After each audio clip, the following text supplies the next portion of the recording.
Hello everyone. नमस्कार मेरे प्यारे दोस्तों, मेरे भाई।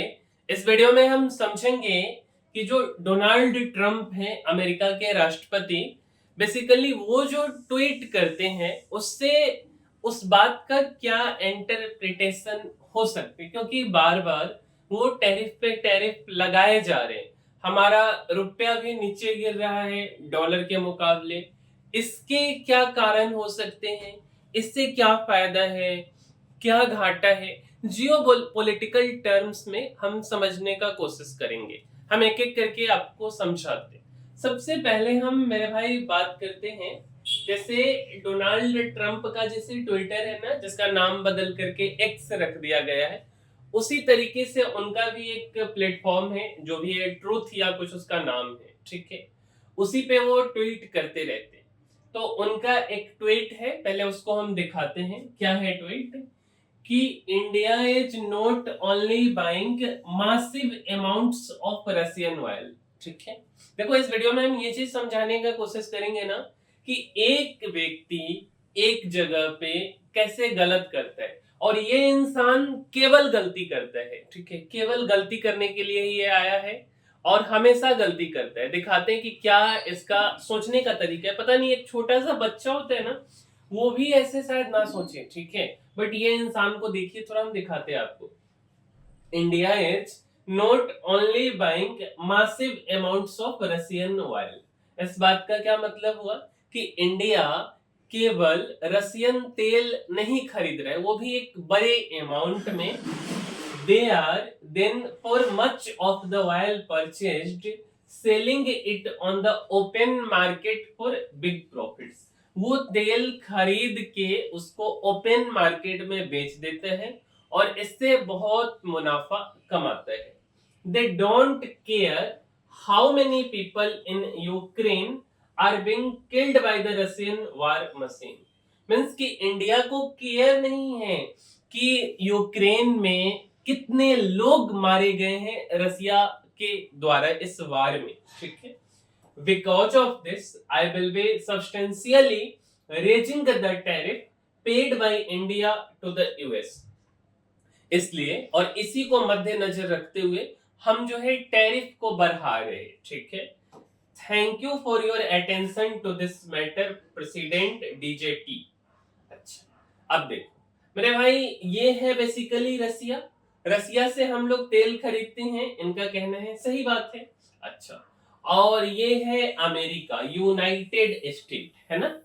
इसका कहना है कि हम लोग जो है इसको ओपन मार्केट में बेच देते हैं। अब देखिए, इसी व्यक्ति का एक और ट्वीट आता है कि पाकिस्तान से हम जो है कि समझौता किए हैं, और किया भी है बेसिकली। भारत जो है आने वाले समय में पाकिस्तान जो है कि पाकिस्तान से तेल खरीदेगा। देखो इस इंसान का। अच्छा, चलो ठीक है, मान लिए एक मिनट के लिए कि भारत रसिया से तेल खरीद के यूक्रेन वार को इनडायरेक्टली सपोर्ट कर रहा है, ऐसा इस व्यक्ति का कहना है, डोनाल्ड ट्रंप का। अच्छा, इन्होंने पाकिस्तान के साथ भी किया है टाई अप, समझाते। तो ये जो आया है चारों, ठीक है, ये यहाँ पे भारत में जो आया, ये इसको नहीं दिखा। मतलब डोनाल्ड ट्रंप को ये भी तो दिखना चाहिए था कि यहाँ पे जो अटैक हुआ है, बेसिकली लोग गए घाटी में जो है कि अपना घूमने फिरने गए। मतलब इन लोगों का कोई दर्द इस व्यक्ति को नहीं दिखा। और दर्द अगर दिखता तो ये व्यक्ति फिर ये वाली बातें तो नहीं बोलता। क्या बात बोला है सो देखिए। ये इंसान मतलब कितना, क्या बोले, शब्द नहीं है इसके लिए। We are very busy in the White House today working on trade deals, ठीक है। I have spoken to the leaders of many countries, all of whom want to make the United States extremely happy. I will be meeting with the South Korean trade delegation this afternoon. South Korea is right now at a 25% tariff, but they have an offer to buy down those tariffs. I will be interested in hearing what that offer is. Means बोल रहा है कि मैं जो है आज बहुत busy हूँ व्हाइट हाउस में, ठीक है, ट्रेड डील करना है। और हमने काफी कंट्रीज के लीडर्स से बात किया है, और जितने भी लोग हैं, ठीक है, ऑल ऑफ होम, वो यूनाइटेड स्टेट से एक्सट्रीमली हैप्पी हैं। सच बताएं तो कोई खुश नहीं है इससे। और हम जो है साउथ कोरिया के साथ भी मीटिंग कर रहे हैं। साउथ कोरिया पे अभी 25% का टैरिफ लगाया गया हुआ है और उनको वो उनके पास एक ऑफर है और उस ऑफर को जो है बेसिकली हम सुनेंगे। ठीक है, अच्छा, we have just concluded a deal with the country of Pakistan. अब देखो ये इंसान अगर एक फोटो इसमें से देखे, ठीक है, तब जाके इसको समझ आए। अगर ये चीज इसके देश के साथ होता तो कैसा होता। तो ये क्या बोल रहे हैं, we have just concluded a deal with the country of Pakistan whereby Pakistan and the United States will work together on developing their massive oil reserves. अच्छा, we are in the process of choosing the oil company that will lead this partnership. Who knows, maybe they will be selling oil to India someday. पहले तो ये भारत और पाकिस्तान का युद्ध के बारे में इसको नहीं पता। एक तो उधर हल्ला किया 28-29 बार, क्या था नहीं पता नहीं, है ना, और बार बार हल्ला किए जा रहे हैं, हमने वार रुकवाया, ये किया वे किया, फलाना ढेकाना। अरे कम से कम एक बार बोल देते इंसानियत के नाते कि पाकिस्तान तुम गलत किए हो, ठीक है, नहीं बोले। साथ साथ जाके उसके साथ में डील कर रहा है तेल निकालने का और ये बोल रहा है कि एक दिन पाकिस्तान भारत को तेल बेचेगा। ठीक है, इसके बारे में तो बाद में बात करेंगे कि क्या बेचेगा और क्या खरीदेगा। लेकिन क्या हम ये बात नहीं कह सकते कि भाई मेरे, हम अगर रसिया से तेल खरीद रहे हैं तो तुमको दिक्कत है, तुम जो पाकिस्तान के साथ कर रहे हो, तो वो लोग मेरे यहाँ पे क्या करने आए थे। ये जो लोग हैं बेसिकली, अगर देखिए ये लोग यहाँ पे जो ये करने आए थे, ये क्या यहाँ क्या करने क्या आए थे, है ना। पहली बात तो ये समझने वाली है, थोड़ा कॉमन सेंस होना चाहिए था, तो ये भी नहीं। अब देखिए, अब जाकर के ना भारत सरकार 4 अगस्त को नोटिफिकेशन दिया और साफ लहजों में कहा भी है ये चीजों को। एक बार हम आपको दिखाते क्या क्या कहा। India has been targeted by the United States and the European Union for importing oil from Russia after the commencement of the Ukraine conflict. In fact, India began importing from Russia because traditional supplies were diverted to Europe after the outbreak of the conflict. The United States at that time actively encouraged such imports by India for strengthening global energy market stability. पहली बात कि Europe का जब supply cut गया शुरुआती में, तो America ही India को सपोर्ट किया था। जो बाइडेन की उस समय सरकार थी तेल खरीदने के लिए। अच्छा, दूसरा बात कि India imports are the mean to ensure predictable and affordable energy cost to the Indian consumer. They are a necessity compelled by global market situation. However, it is revealing that the very nations criticizing India are themselves indulging in a trade with Russia.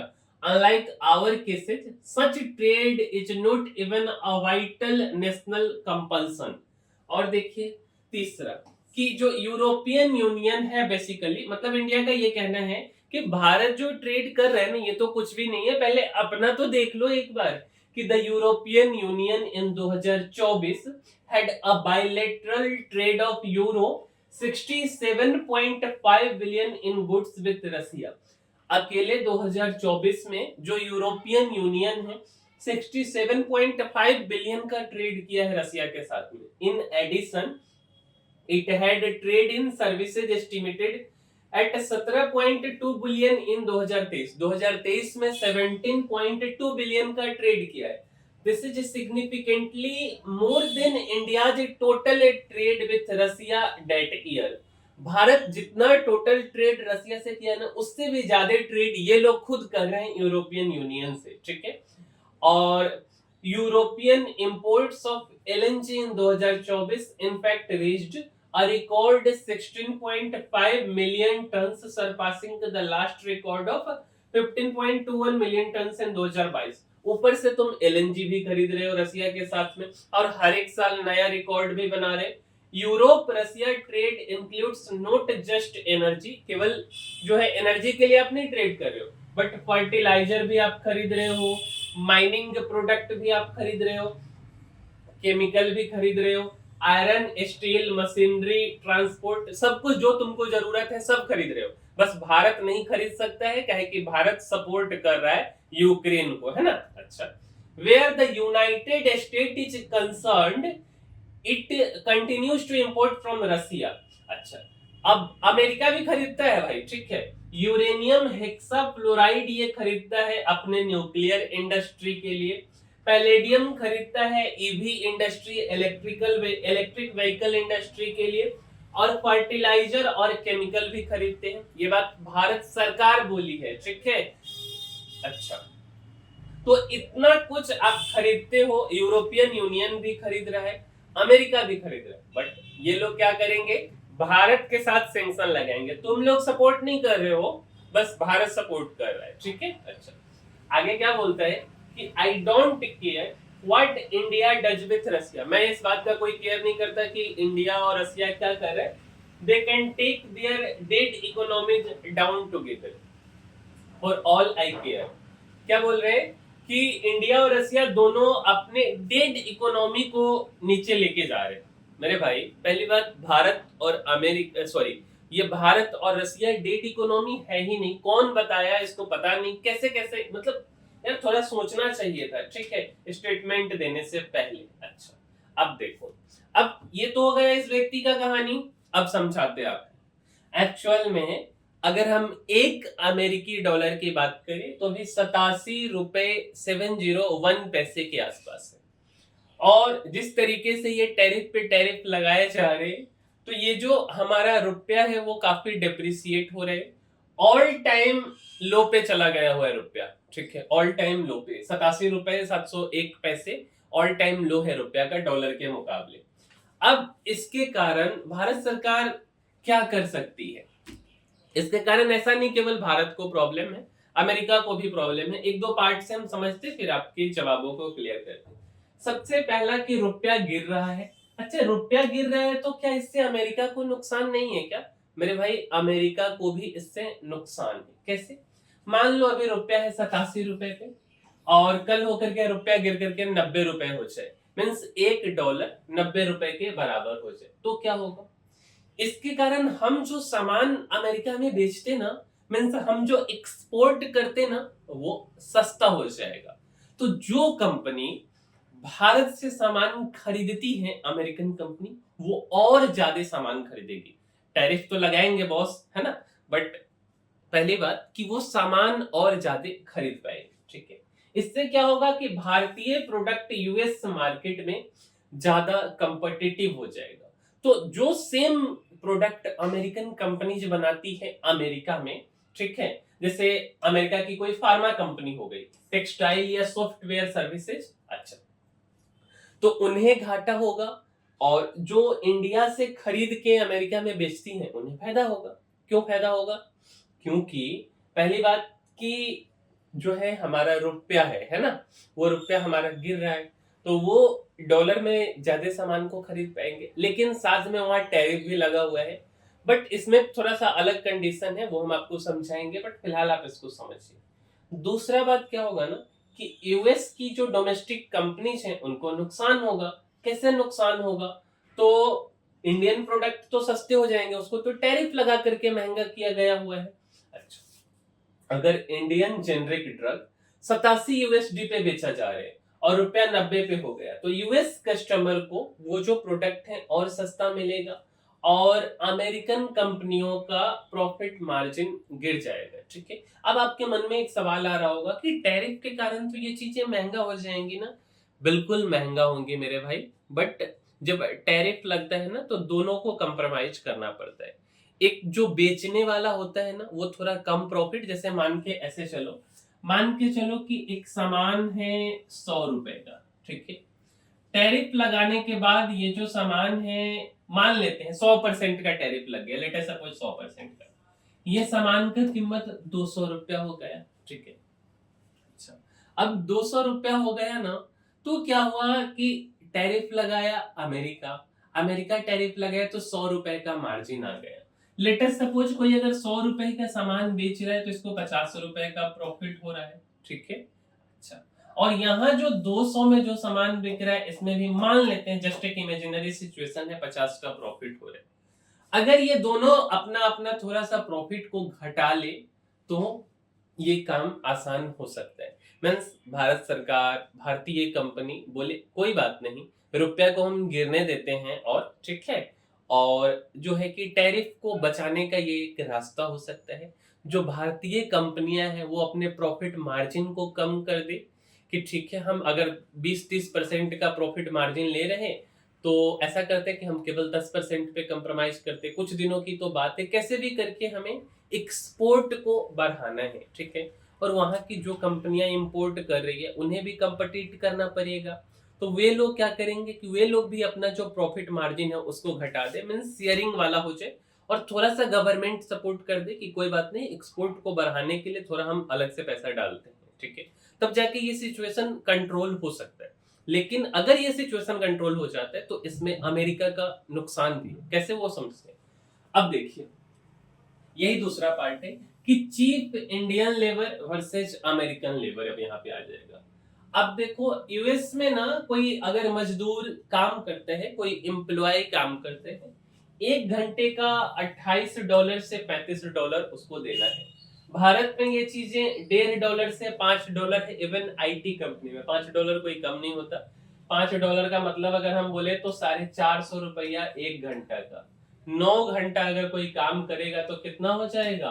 9 0 9 5 45 और 9 चौका 36 37 39, ₹4,000 एक दिन का, 1,20,000। 1,20,000 IT वाले का ही salary है, ठीक है, एवरेज की हम बात करते हैं। अब इससे भारत इम्पैक्ट क्या पड़ेगा यूएस मार्केट में? तो यूएस जो कंपनी है वो outsource customer support, coding, legal processing, ये सारे चीजों को ना टू इंडिया, मतलब भारतीय लोगों से करवाएगी। क्यों ऐसे भी करवा रही थी?